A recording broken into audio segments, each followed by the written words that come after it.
Olá, sejam todos bem-vindos a mais um episódio do podcast da Marcos Inácio Advogados. Hoje nós vamos receber nossa equipe do Direito Tributário, do Núcleo Tributário Aduaneiro da Marcos Inácio, primeiramente Dr. Diego Paulino, que é sócio coordenador do Núcleo, especialista em Direito Tributário, doutora Fabiana Carneiro, que está aqui conosco, e doutora Ana Brizola, que são advogadas associadas e que fazem parte desse núcleo. E o tema de hoje é bastante interessante. Vocês devem já saber que recentemente o governo do estado da Paraíba editou uma lei publicada em Diário Oficial para o parcelamento do ICMS. Isso é um tema muito importante para os empresários, principalmente aqueles que recolhem grandes quantias em tributos e principalmente que querem saber melhor como é que é esse programa. Tem muitas dúvidas sobre isso. E é nesse bate-papo de hoje, doutor Diego, doutora Fabiana e doutora Ana, que a gente quer saber mais e entender um pouco do que é esse parcelamento proposto, né? Principalmente por uma questão simples, né? Quando a gente fala em parcelamento, e principalmente em momentos como esse da economia, isso acho que chama muita atenção de todo o empresariado, porque significa um benefício. Então, já saudando todos e agradecendo participar aqui do nosso momento, o que é que propõe o governo do estado da Paraíba em termos de parcelamento do ICMS, e vocês entrassem e explicassem um pouco mais para a nossa audiência o que é isso. Primeiramente, nós que agradecemos a abertura do espaço para que a gente possa estar falando sobre esse tema que realmente é muito relevante, principalmente agora que nós estamos conseguindo sair desse momento pandêmico e acredita-se que o governo ele quer trazer esse estímulo para que as empresas possam ter esse respiro com esse pagamento, a diminuição das multas, a diminuição dos juros, para que possa ser fomentada a atividade empresarial aqui no estado da Paraíba. O parcelamento ele engloba o ICMS, que é um imposto sobre a venda de mercadoria e também sobre comunicação e também sobre serviços de transporte, desde que ele seja interestadual ou intermunicipal. Aí eu tenho a minha primeira dúvida. Doutor Diego, quais são essas atividades que estão presentes na lei do parcelamento que são abrangidas? Toda atividade que se sujeita ao recolhimento de ICMS vai ser passível de parcelamento desde que as empresas não estejam no Simples Nacional. Porque as empresas do Simples Nacional, elas fazem o recolhimento via guia própria. Então, para o empresário, essa é a abrangência. Não sendo do Simples Nacional, pode aderir a esse programa. Mas uma dúvida que surge aqui, acho que o doutor Diego já explicou quais são os tipos de empresa, e a dúvida que todo mundo tem. A partir do momento que qualquer governo lança um pacote de benefícios de natureza tributária, por exemplo, como esse, como é que o empresário pode proceder para a adesão ao programa? Quais são os critérios? Isso é uma questão que eu acho que é uma dúvida que todos aqui têm. Todos os débitos de ICMS vencidos até o dia 31 de julho de 2021 estão abrangidos no programa. Então, para a gente reforçar, existe uma data limite para essas empresas das questões relacionadas a esse débito, né? Até dia 31 de julho de 2021. De 21. Isso, os débitos vencidos até essa data, né? E tem um outro ponto relevante com relação a isso, é que esse parcelamento ele inclui já todos os encargos e os acréscimos legais do débito. Então, até a data de adesão à consolidação, o prazo de adesão de 1º de dezembro a 30 de dezembro, ele vai ser consolidado na data que a empresa fizer a sua opção. Então, todos os encargos existentes daquele débito, multa e juros, vão ser considerados, mas a aplicação do eventual benefício do desconto, eles vão ser individualizados por multa ou juros, a depender da modalidade de pagamento que a empresa optar. Então, ela pode optar por fazer o pagamento à vista, ela pode optar por fazer o parcelamento desse débito efetivamente dentro dos requisitos, mas o que vai alterar vai ser as faixas de descontos que ela vai ter. Certo. Então, só para entender melhor, o débito que está sujeito ao parcelamento inclui multas e determinados encargos, mas a partir do momento que há o benefício do parcelamento, o principal está submetido a um tipo de parcelamento, multas e juros têm uma distinção por faixa. Isso. O principal ele não vai sofrer alteração. O principal ele continua... Ele vai se manter. O que vai sofrer alteração nos termos da lei vão ser a multa e os juros, né? Tanto as multas punitivas quanto as multas moratórias vão estar sujeitos a um percentual de desconto, a depender da quantidade de parcelas que o contribuinte optar. Exato. Multa moratória, logicamente, passei do prazo e multa punitiva, qual seria a distinção de uma e de outra? Seria a punição pelo não cumprimento da obrigação principal, que é o pagamento do tributo, ou pela não entrega das declarações, que seriam o não cumprimento das obrigações acessórias. E, além disso, é importante a gente dizer que os débitos até 31 de julho podem ser inclusos. E uma distinção que veio nesse parcelamento, que às vezes a lei traz essa especificação, é que tanto os débitos inscritos em dívida ativa como os débitos ainda não inscritos podem ser inclusos no parcelamento. Então isso é uma importante distinção, porque, por exemplo, muita gente acha que somente posso parcelar aquilo que esteja inscrito na dívida ativa. Isso. Nós tivemos uma transação no âmbito federal que exigia de forma expressa que o débito estivesse inscrito. E o nosso do estado da Paraíba não. É diferente. Isso, né? diferente. Então, isso ainda amplia mais o leque de empresas que queiram se antecipar, porque... E não só débitos inscritos ou não inscritos, como inclusive débitos já parcelados podem ser passíveis de inclusão no parcelamento. Então, a gente poderia aqui tratar que débitos já parcelados poderiam aderir a esse programa. E tem as benesses dele. Agora, a própria lei já prevê que os valores pagos, eles não serão restituídos. Então, os valores pagos, eles vão ser consolidados para fins de dedução, na data que fizer a adesão ao programa de parcelamento, e o valor remanescente é que vai gozar dos benefícios da nova lei. Então, a gente está falando aqui de um parcelamento que permite que aqueles que aderiram a outras modalidades de parcelamento venham para esse. Esse novo parcelamento, ele é o mais benéfico em si? Atualmente, ou depende, como no direito? Atualmente, dentro do estado da Paraíba, ele é sim o mais benéfico, pelos percentuais de desconto que ele oferece, que podem ir de 80%, no caso de multa, no pagamento à vista, 80% das multas punitivas e moratórias, 70% das multas acessórias, 70% dos juros de mora, no pagamento à vista. A partir do parcelamento, esses percentuais eles podem sofrer alteração, né? Então, mas dentro do estado da Paraíba hoje, é certamente o parcelamento mais benéfico. Porque a Floresta tem um parcelamento ordinário, que aí não tem nenhum desconto. Então, é justamente as pessoas que optarem em outro momento pelo parcelamento ordinário, que elas podem também agora gozar desse parcelamento beneficiado com o desconto previsto na lei. Isso, então, e além da possibilidade de você incluir nesse parcelamento débitos já parcelados, você também pode incluir nesse parcelamento débitos ajuizados. Então, se existir uma eventual cobrança, uma execução fiscal, esse débito também pode ser incluído no parcelamento. Esse é um ponto importante, acho que, da conversa. Então, débitos que não foram inscritos na dívida ativa podem vir para o parcelamento. Débitos que, inclusive, podem ter sido ajuizados, logicamente, pela Procuradoria do Estado e seguindo a lei da execução fiscal, está lá ou tramitando. Ou até pelo contribuinte. Uma ação anulatória, um mandado de segurança que tenha sido proposto. Se o contribuinte ele recebeu um auto de infração e decidiu apresentar uma defesa administrativa, decidiu apresentar um mandado de segurança e esse débito está pendente de julgamento, ele também pode incluir no parcelamento. Lógico que, no caso concreto, a partir do momento que essa empresa optar pelo parcelamento, nos autos, no processo, ela tem que exercer o direito de renúncia ou pedir desistência. Inclusive, isso é um requisito da lei. A própria lei já prevê que, ao fazer a adesão ao parcelamento, além da confissão do débito, ou seja, você está confessando que aquele débito ele é devido, você também tem a obrigação de fazer o pedido de desistência das ações em curso, né? Certo. Então, a própria lei ela já prevê isso como um dos requisitos para validar a adesão ao parcelamento. E acho que uma das coisas que as pessoas mais têm dúvidas é como é que eu posso aderir? Quais são os requisitos? Quais são os prazos? Né? A gente já falou aqui das empresas, da natureza, dos benefícios, de uma série de requisitos aqui também, como desistir de eventuais ações movidas ou pelo Estado ou pelo próprio contribuinte que contestou aquela dívida tributária. Mas como é que eu me dirijo à Receita Estadual? Como é que a empresa formaliza isso? E quais são os documentos necessários, essas questões mais de natureza burocrática? Em regra, o próprio sistema fazendário ele vai disponibilizar a opção para esse parcelamento, sendo que a própria empresa deve fazer a avaliação se ela cumpre ou não aqueles requisitos previstos na lei, porque ela pode fazer o pedido de parcelamento e esse parcelamento pode vir a ser indeferido por ela não cumprir os requisitos. Em quanto tempo, assim, só para a gente trabalhar com questões práticas, eu vou lá e solicito.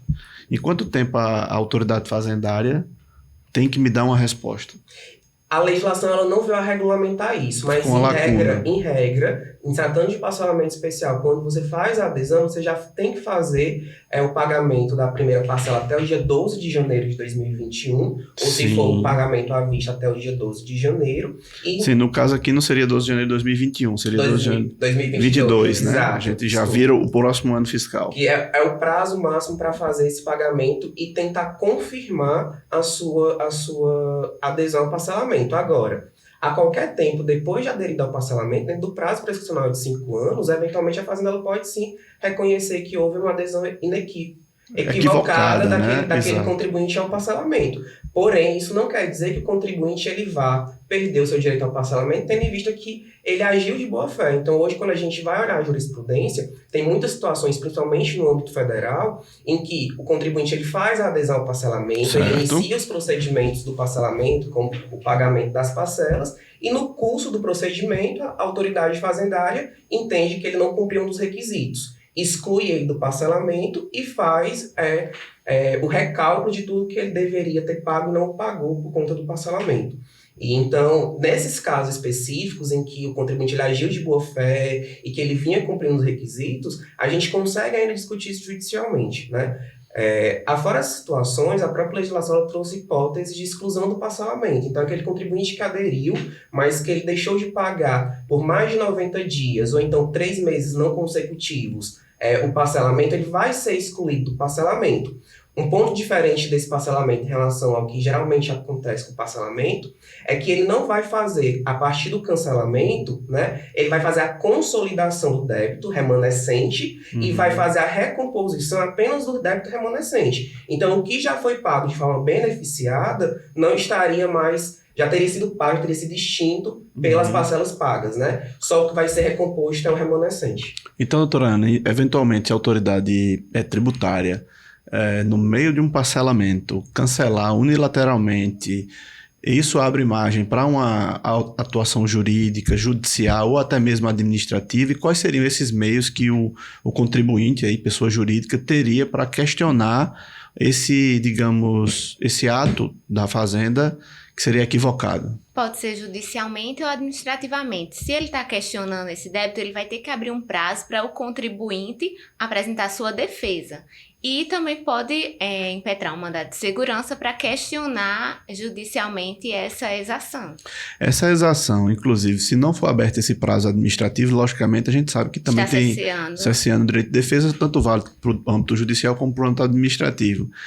Pode ser suspenso o débito enquanto se discute a matéria? Acho que a priori, quando o contribuinte suspensão ele recebe da exigibilidade, na verdade. Quando o contribuinte ele recebe a notificação, a primeira coisa que ele tem que analisar é qual foi a razão da exclusão dele do parcelamento. Certo. Né? E aí tem que analisar a partir disso se aquelas razões de exclusão do parcelamento estavam previstas na lei desde o início. Sim. E aí ele de fato não poderia sequer ter feito a adesão e o fez de forma consciente que era indevido a sua adesão, ou se foi uma exclusão equivocada por parte da Fazenda. Uma interpretação equivocada. Mas você falou uma palavra muito importante, Igor.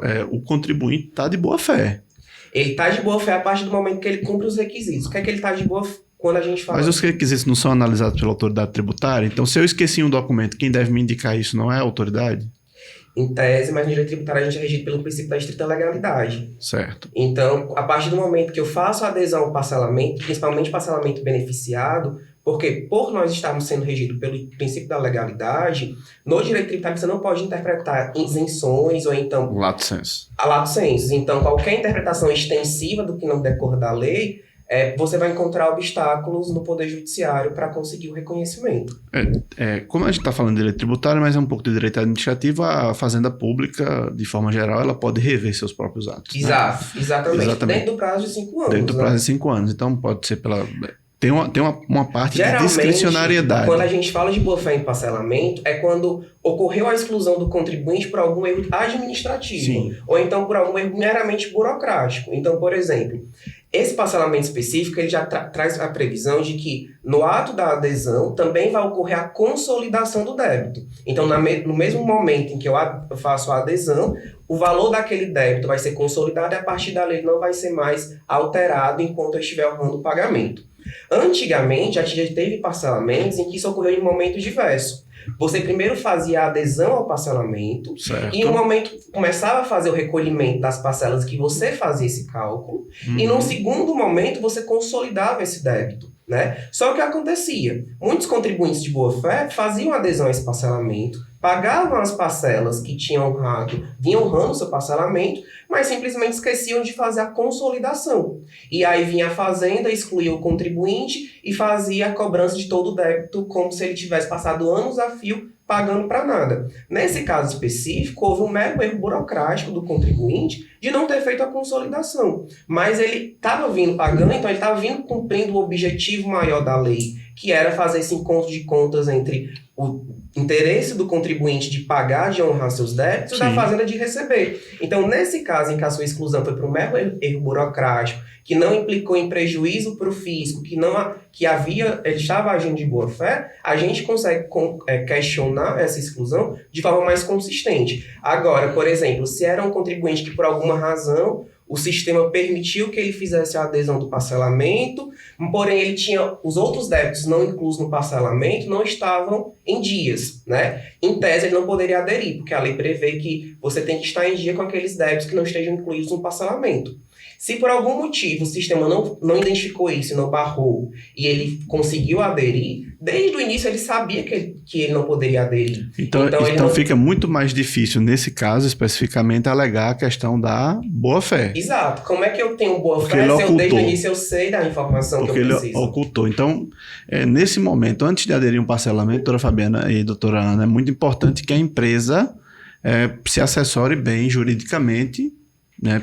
Isso é uma coisa que a gente tem o maior cuidado de passar, porque não é meramente algo simples.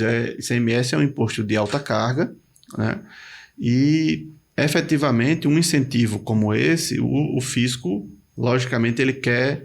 Não é bem o fisco, é uma política também governamental, ele quer incentivar ou desonerar por algum período, desonerar, ou seja, não impactar tanto como é um pagamento mais facilitado, para que aquela atividade... Então, qual é o contexto que nasce essa lei e qual é o objetivo dela? De maneira geral, o que nos parece é que o governo da Paraíba ele quer realmente incentivar esse pagamento do ICMS em razão da conjuntura atual que nós estamos vivendo, em razão da situação de crise geral, não só em um setor específico, mas em todos os setores da economia atualmente.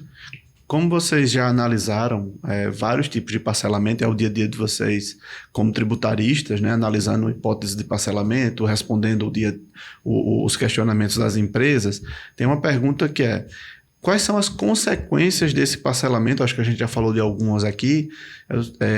A partir do momento que eu vou aderir a esse parcelamento, há consequências boas, mas também eu tenho algumas restrições. Então, quais seriam as consequências desse parcelamento? Isso, exatamente. E é interessante a gente denotar isso, porque desde o início, nós começamos o podcast dizendo: temos um parcelamento que traz benefícios ao contribuinte, temos um parcelamento que traz facilitação de pagamento ao contribuinte. E é comum a gente sempre trazer isso.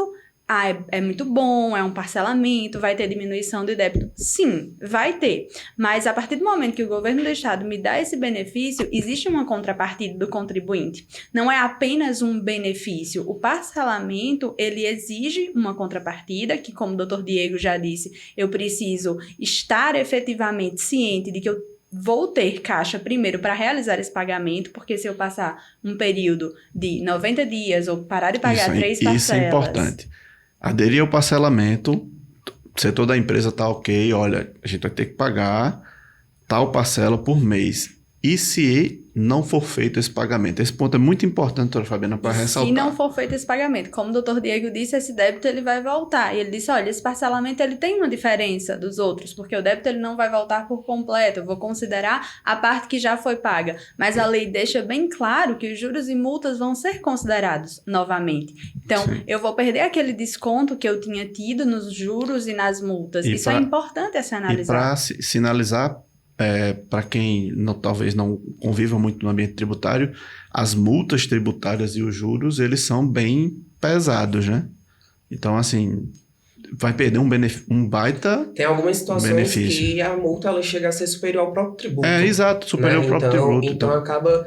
E é muito importante quando a gente fala de parcelamento, né? Geralmente as empresas olham só para o benefício que elas vão ter, elas olham apenas para o desconto que elas vão ter. Elas esquecem de fazer uma análise efetiva sobre o débito que elas pretendem incluir, uma análise jurídica. Em que sentido? Se eu tenho um débito, que eu tenho probabilidade de êxito de derrubar aquele débito, em tese, por mais benéfico que seja o parcelamento, né, os seus descontos, é interessante que eu analise junto com a minha assessoria jurídica se eu não deveria continuar a discussão que eu já estou travando, porque eu tenho probabilidade de êxito provável. Então, eu estou falando de derrubar o débito por inteiro. Sim, exato. E também tem outras situações como essa, como, por exemplo, o contribuinte que ele tem um débito muito diminuto. Ele sabe que aquele débito ele é sabidamente indevido, que ele não deveria pagar por aquele débito. Porém, se ele for incluir no parcelamento, com os descontos de multa e juros, ele vai gastar menos do que se ele fosse, por exemplo, fazer a defesa desse débito. Então, Exato. também é preciso fazer uma análise jurídica com a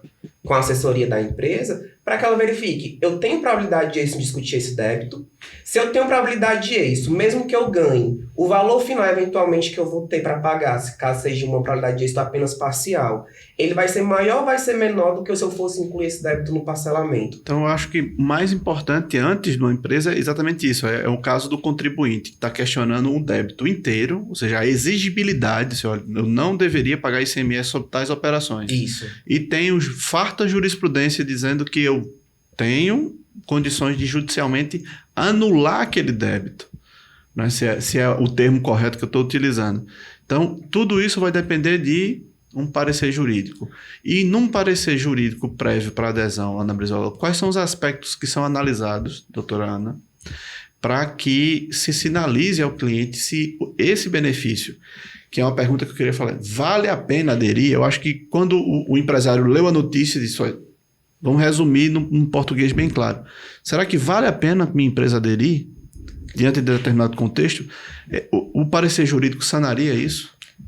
O parecer jurídico iria auxiliar a empresa na tomada da decisão, levando em consideração a empresa tem caixa, tem disponibilidade financeira para aderir a esse parcelamento? Eu estou questionando esse débito na via judicial ou administrativa? Esse débito tem probabilidade de êxito? A probabilidade é alta, remota, baixa?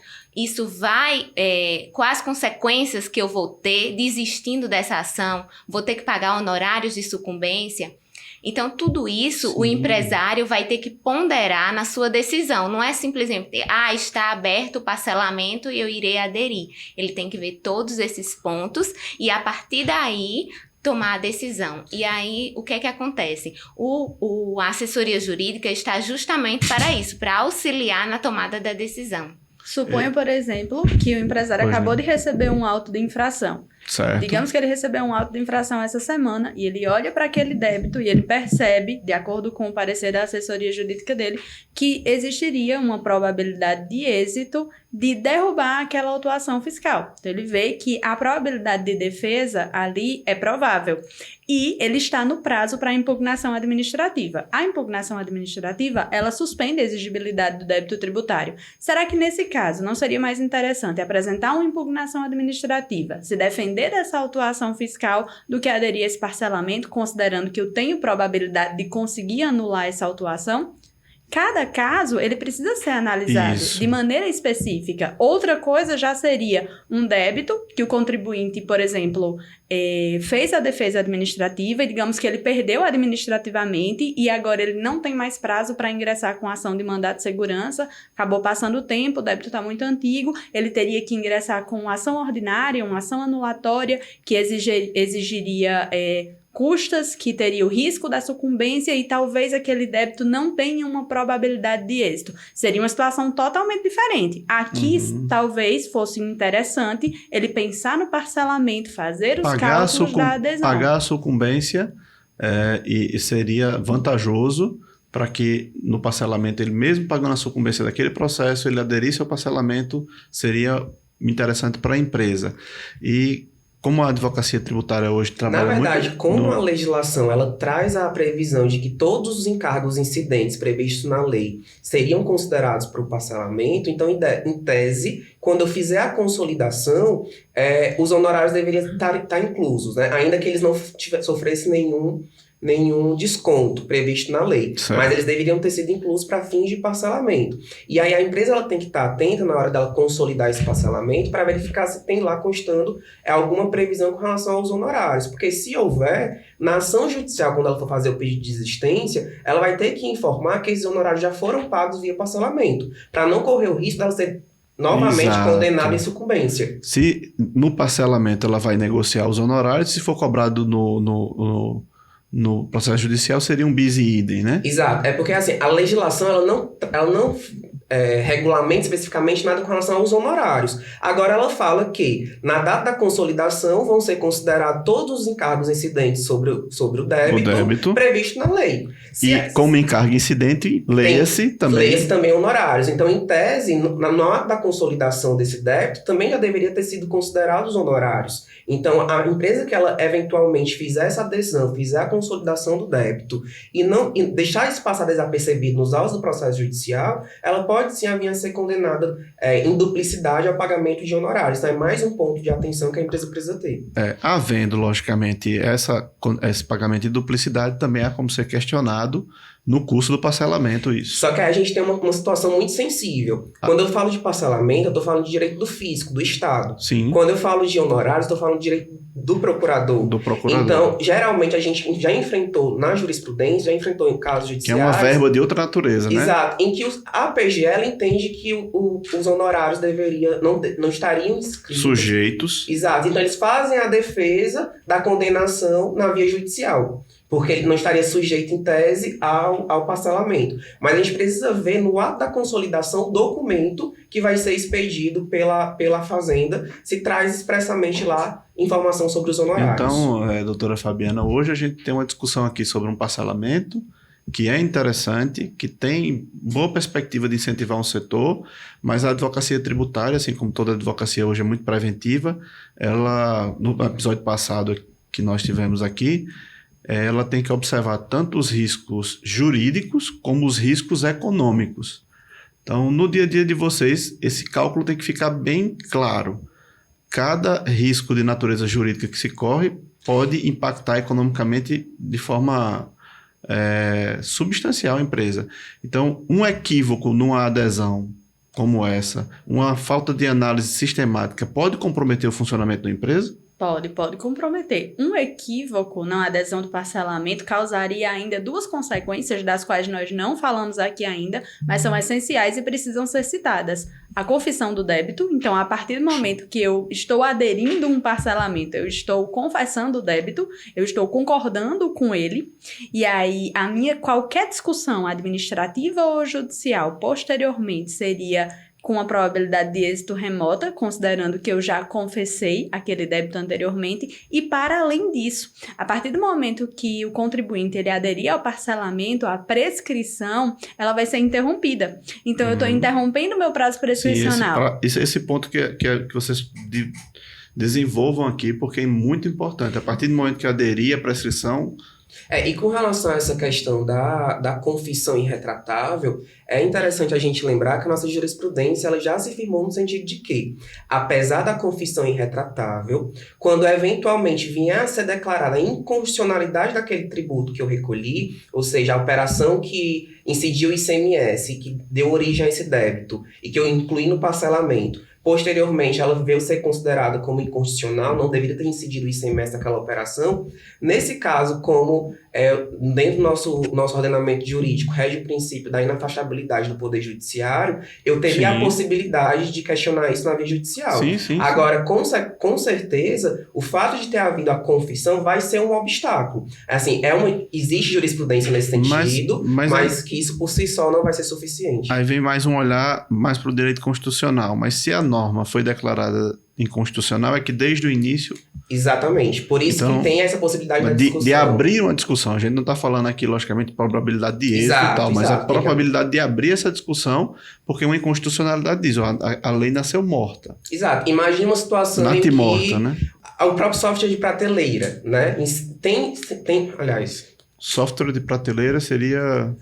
Aquele software... Pacote Office. Exato. Existe por muito tempo... Tudo isso que a gente está falando aqui é muito importante que as pessoas entendam a diferença de um software de prateleira. O que seria um software de prateleira e um software... Personalizado. Sempre, por muito tempo, se discutiu na nossa jurisprudência se sobre software se incidiria ICMS ou ISS. E aí essa discussão chegou ao Supremo. Naquela oportunidade, o Supremo ele decidiu que sobre o software de prateleira, ou seja, aquele software que eu vou na prateleira e pego ele, a caixinha, que tem um vem com CDzinho, geralmente, ou então um código de acesso, sobre esse software estou fazendo uma circulação de mercadoria, sobre ele incide o ICMS. Agora, aquele software que eu fiz uma contratação personalizada para que ele pudesse atender uma necessidade específica minha, aí eu tenho uma prestação de serviço. Aí sobre esse software incidiria ISS. Mas vamos supor que sobre esse software que incidiria ISS, o governo do estado está me cobrando ICMS. E aí eu vou lá e recolho, incluo esse débito no parcelamento e faço mais uma vez, de boa fé. De boa fé. Só que posteriormente eu identifico que na verdade aquele débito ele era completamente indevido, porque sobre aquela operação não deveria incidir o ICMS, mas o ISS, à luz do entendimento do Supremo Tribunal Federal, que é o órgão competente para analisar e interpretar o texto constitucional. Nessa hipótese, apesar de administrativamente o contribuinte ter feito a adesão e a confissão daquele débito, né, o Poder Judiciário ele se firmou, ele tem jurisprudência de que não. Nessa hipótese, ele pode procurar o Poder Judiciário, à luz do princípio da inafastabilidade do Poder Judiciário, para discutir essa exigência. E nesse caso específico, o ponto de atenção é que antes dele discutir o débito, ele vai precisar fazer a desconstituição do negócio jurídico que ele firmou do parcelamento. Então, ele primeiro anula o parcelamento. Vamos lá. Anular o débito não significa anular o parcelamento. O parcelamento é um negócio jurídico entre o fisco e o contribuinte. Um negócio jurídico é uma espécie de contrato. Exato. Contrato de parcelamento. Então, no primeiro momento, eu preciso, dentro dessa mesma desconstituir um parcelamento para depois discutir o débito. São coisas que estão intrínsecas, muito ligadas, né? Mas muito importante. Mas existem pessoas que podem, assim, achar que entrando com a ação de desconstituição do débito seria suficiente, por exemplo, para desconstituir o parcelamento. Isso não necessariamente tem que ter esse ponto de atenção. E também um outro ponto de atenção que o contribuinte precisa ter na hora de aderir é com relação à formação de jurisprudência contra o seu negócio. Porque imagine, eu tenho um débito muito pequeno, muito diminuto, que eu decidi incluir no parcelamento, mesmo sabendo que era um débito indevido. Só que, quando eu faço o reconhecimento irretratável, eu posso estar incentivando ao fisco a continuar me autuando. Então, se essa autuação que eu já reconheci, mesmo sabendo que era indevida, só por fins financeiros, só por questões financeiras eu aderir ao parcelamento, eu posso estar, de alguma forma, criando um problema futuro para mim. E, na verdade, Diego, e para todos aqui, a empresa não pode pensar só naquele exercício, naquele ano, né? Ela tem que pensar para frente, né? O que é que vai acontecer. Então, tô no sufoco, vou reconhecer um débito que não existe só porque me foi oferecida uma condição, mas vai gerar o precedente de dizer, é exigível. Então, por que você pagou no ano passado parcelado e esse ano você não quer? Exatamente. Então, tem que ter uma decorrência lógica. Exato. É aí disso. que entra a importância da assessoria jurídica, porque a assessoria jurídica vai conseguir fazer essa análise qualitativa. Porque, assim, não basta você colocar na ponta do lápis e saber se o custo é interessante ou não para a empresa. Ele precisa fazer uma análise para saber qual é a repercussão da adesão desse parcelamento na minha atividade, no meu negócio. É um parcelamento que eu vou aderir, que eu vou ter um fluxo de caixa, porque eu não vou precisar pagar ele na integralidade nesse momento. Beleza, mas será que você não está arranjando um problema para você lá no futuro, reconhecendo esse débito? Exato. Então, o que, logicamente, aqui como um leigo em direito tributário, mas entendendo algumas coisas, o empresário tem que entender a necessidade de que, sai um parcelamento, vou atrás. É um benefício, é uma condição e tal. Então, nem todo parcelamento necessariamente é uma coisa que, diante do contexto de determinada atividade da empresa, é legal. Então, foi muito bom que vocês trouxeram à luz esse debate. Foi fantástico. Eu acho que talvez vocês têm perspectiva de que haverá outros tipos de leis editadas por governos estaduais nesse mesmo sentido em outros estados? O CONFAS, ele autoriza os estados a oferecerem descontos em débitos de ICMS, multas e juros. Cabe a cada estado que tenha sido autorizado pelo CONFAS, que tenha aderido ao convênio, analisar o momento e fazer a sua edição via legislação própria. Então, nesse momento, A Paraíba ela foi autorizada pela Confaz a fazer esse parcelamento e ela editou uma legislação. Ela foi autorizada em setembro e em outubro ela editou a legislação para fazer isso. A mesma coisa pode ocorrer em alguns outros estados, né? Então, para todos os contribuintes de outros estados da federação, ficar atento a isso, né?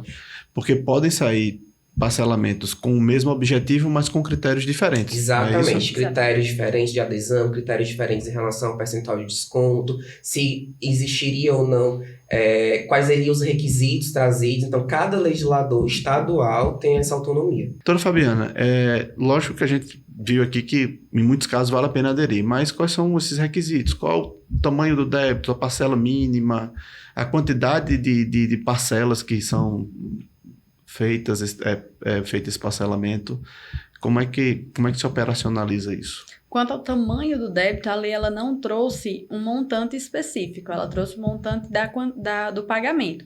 Eu posso pagar meu débito à vista, e aí se eu escolher o pagamento do meu débito à vista, eu vou ter desconto de até 80% nas minhas multas moratórias e nas minhas multas punitivas e 70% nas multas acessórias e nos juros de mora. E esse pagamento à vista ele precisa ser realizado até o dia 12 de janeiro de 2022. Além do pagamento à vista, a empresa ela pode optar também por fazer o pagamento em 30 parcelas ou em 60 parcelas. Certo. Quando ela escolhe fazer um pagamento em 30 parcelas, ela vai ter uma diminuição de 60% nas multas punitivas e moratórias e de 50% nos juros de mora. E quando ela escolhe fazer o pagamento em 60 parcelas, a diminuição das multas punitivas e moratórias ela é de 40% e a diminuição dos juros de mora é de 30%. Sim. Um outro ponto que o contribuinte pode considerar, caso ele tenha caixa para fazer isso disponível, é que se observa-se que somente a parcela única tem redução de 70% das multas acessórias. Nas demais modalidades de divisão de parcelas não tem essa opção. Certo. Então, pessoal, resumindo, nós temos um parcelamento que é extremamente interessante a esse setor de transporte, o momento econômico e o contexto incentivam. Nós temos a possibilidade de outros estados autorizados, os convênios pelo Confaz, aderirem. Então, fica aqui o convite para os nossos tributaristas, para que em saindo mais matérias relacionadas a publicações de lei com esse objetivo, que o Estado da Paraíba fez, vocês participarem aqui do nosso podcast, que foi uma honra, foi muito bom, acho que todo mundo aqui aprendeu muito, e principalmente, eu acho que a maior lição que ficou é que ninguém pode sair à torta e à direita aderindo a parcelamento achando que tem vantagem. Existem 1000 implicações. Então, acho que tem que ter uma observação muito estratégica que o doutor Diego trouxe aqui, doutora Ana, doutora Fabiana, porque muita coisa há de ser discutida. E, por vezes, é muito saboroso esse termo parcelamento, refinanciamento, para dar aquela ideia de alívio. Mas pode ser que seja o contrário, né, doutora Ana? O contribuinte tem que olhar o parcelamento e pensar, é a confissão irretratável de dívida. Vale a pena fazer isso? Então, essa frase fica: parcelamento é uma confissão irretratável de dívida. Será que vale a pena? E aí, a gente sempre entende que aquele cliente que é bem assessorado do ponto de vista jurídico, contábil, de demais profissionais, sim, ele vai ter, logicamente, muito mais confiança, certeza, para que não corra o risco econômico. Beleza, pessoal? Obrigado, pessoal. Esse foi mais um podcast da Marcos Inácio Advogados, hoje discutindo o tema do parcelamento do ICMS do Estado da Paraíba. Lógico que a gente vai estar atento a novos parcelamentos e, repetindo mais uma vez, não deixe de acessar nossas redes sociais, nosso canal no YouTube, se inscrever, ativar o lembrete, não é, Vitor? Na técnica que está aqui conosco, ativa o lembrete, porque vai ter conteúdo sempre de qualidade para vocês, principalmente porque o time da Marcos Inácio está aqui para tirar todas essas dúvidas. Muito obrigado e até a próxima.